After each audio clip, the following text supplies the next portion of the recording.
Hola gente, ¿qué tal? Buen día. Bien, bienvenidos a casa una vez más. Estamos en la unidad 11. Esta es una unidad larga, por tanto habrá varios videos. Esta unidad se llama El mundo entre guerras y empieza con un capítulo que se llama Camino a la Primera Guerra Mundial, que se desarrolla entre 1914 y 1918.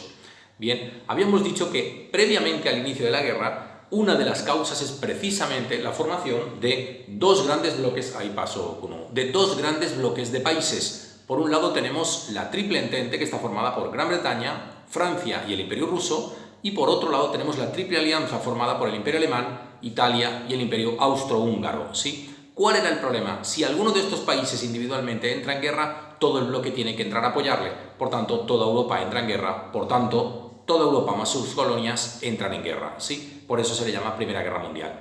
¿Cuál es el casus belli, el motivo que va a hacer estallar esta guerra? El motivo es que el 28 de junio de 1914, el archiduque Francisco Fernando, heredero a la corona del Imperio Austrohúngaro, es asesinado en una ciudad que se considera enemiga. Es Sarajevo, que está en Serbia. Serbia tenía el apoyo del Imperio Ruso. ¿Qué es lo que sucede? Los austrohúngaros exigen a Serbia que investigue. Serbia se niega, ahí se desata o se desencadena la guerra. Bien, ¿cuál es el gran problema? Los dos bandos creen que la guerra va a ser muy rápida, muy cortita, y el problema es que no fue así. Fue larguísima y fue muy sangrienta, precisamente porque se habían introducido nuevas tecnologías gracias al desarrollo de la segunda revolución industrial. Ahora ya hay aviones, ya hay carros de combate, ya hay armas químicas, el gas mostaza, etcétera, etcétera, etcétera. Bien, se va a combatir por todo el planeta, pero el escenario principal de las batallas va a ser Europa. Se suele dividir esta guerra en tres grandes periodos: la guerra de movimientos, la guerra de trincheras y las ofensivas finales. La guerra de movimientos se inicia en Europa cuando en el oeste los alemanes invaden Bélgica y de ahí avanzan hacia París. Van a ser detenidos en la batalla del Marne, no van a poder conseguir llegar a París. En septiembre del 14 son detenidos. Mientras que los alemanes entienden que no pueden avanzar hacia Francia, van a conseguir derrotar a los rusos en Tannenberg y ahí termina esta primera fase. En la guerra de trincheras lo que caracteriza es un estancamiento del frente, nadie puede avanzar, nadie tiene la fuerza suficiente como para romper las trincheras enemigas y poder avanzar hacia el país enemigo, ¿verdad? Los franceses van a tratar de romper las líneas alemanas en Verdún y en el Somme, pero van a fracasar y ahí queda estancado. Mientras que en el Mar del Norte se va a producir un enfrentamiento en la península de Jutlandia, esto está en el norte, en mayo del 16, pero tampoco resulta decisivo.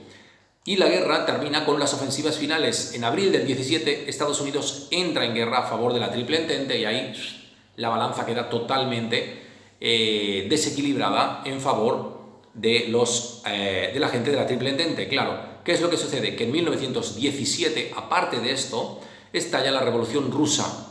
Al estallar la Revolución Rusa, los rusos van a pedir salir de la guerra. Salen de la guerra y a inicios del 18 Alemania lanza una última gran ofensiva contra Alemania, pero es detenida y se rinde el 11 de noviembre del 18. Importante, en esta Primera Guerra Mundial, Alemania se rinde antes de que los aliados puedan ocupar su territorio. Como no han podido ocupar su territorio, Alemania no está destruida, ¿sí? Esto lo tienen más o menos en el mapa de la página 111, como ya habíamos visto en clase. ¿Cuáles son las consecuencias? Va a haber 10 millones de muertos, esto es una barbaridad, y se van a firmar unos acuerdos de paz, entre los que destaca el Tratado de Versalles, que estipula tres puntos importantes. Primero, Alemania es considerada la responsable de la guerra. Este va a ser el origen de la siguiente guerra, que será la Segunda Guerra Mundial. Cargan las culpas exclusivamente sobre Alemania, y esto va a generar mucho rencor.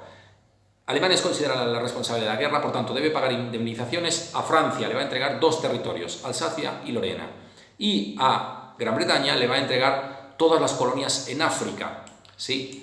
La segunda consecuencia es la aparición de nuevos países, Polonia, Checoslovaquia, Yugoslavia, etc. La tercera consecuencia es el nacimiento de la Sociedad de Naciones, que es un organismo internacional que procura evitar que haya guerras. ¿Qué es, mientras tanto, lo que ha pasado en el Imperio Ruso? En el Imperio Ruso gobernaba el zar Nicolás II. Había una desigualdad enorme entre ricos y pobres. Y encima, este zar decide meterse en la guerra. ¿Cuál es el gran problema? Hay una gran cantidad de descontentos porque a la pobreza le tienes que sumar la guerra y la gran cantidad de derrotas que están sucediendo. Un partido obrero, el Partido Obrero Socialdemócrata, se hace con el poder y tiene dos facciones, los mencheviques y los bolcheviques. Los mencheviques vienen a ser los moderados y los bolcheviques los radicales.